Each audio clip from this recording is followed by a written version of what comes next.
Today we will see chance and probability. Consider the following situation.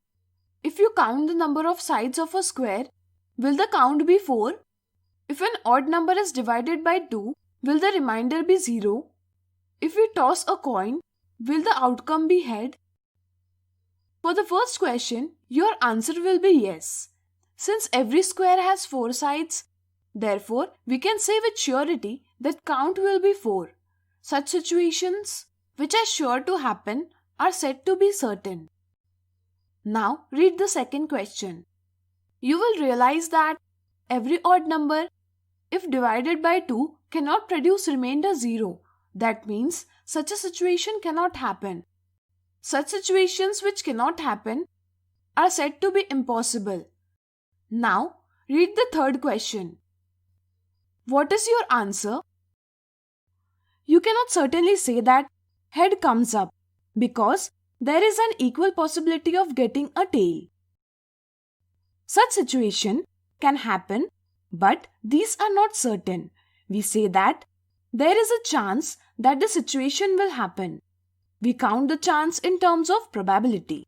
For that, we find the number of possible outcomes.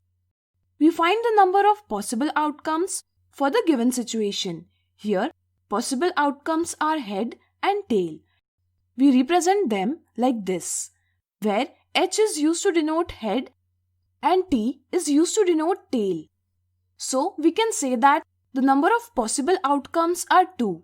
Then, we find the number of favorable outcomes for the given situation. Here, we wish to get head when a coin is tossed. That means the number of favorable outcomes is only 1, which can be represented like this. So, the probability of getting a head when a coin is tossed is the number of favorable outcomes divided by number of total outcomes, that is 1 favorable outcome out of 2 total outcomes, that is 1 by 2. If a situation is certain, then it is sure to happen and hence its probability is 1. This is because for such situation, the number of favorable outcomes becomes equal to the number of total outcomes.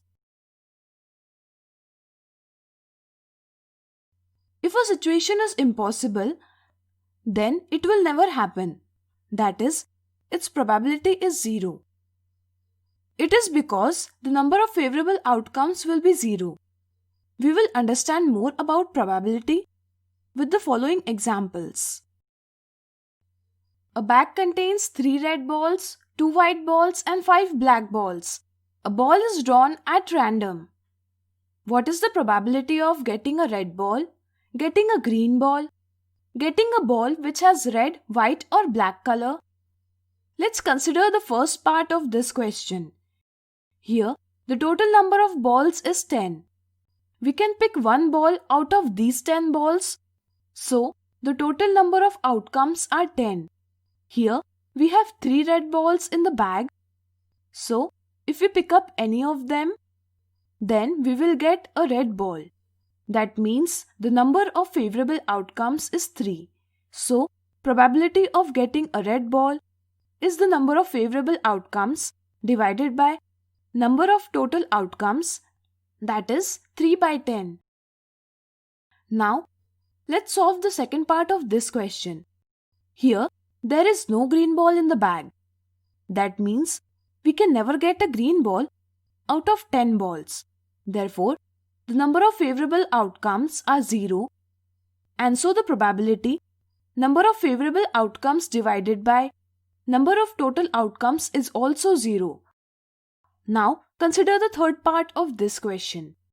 Let's write the favorable outcomes for the third case. Here, favorable outcomes will be getting a ball which has red, white or black color. This is sure to happen as there is no other ball in the bag except these 3 colors. So, third situation is sure to happen. We can write favorable outcomes like this, which is same as total outcomes. Thus, the number of favorable outcomes divided by number of total outcomes will be 10 by 10, that is 1.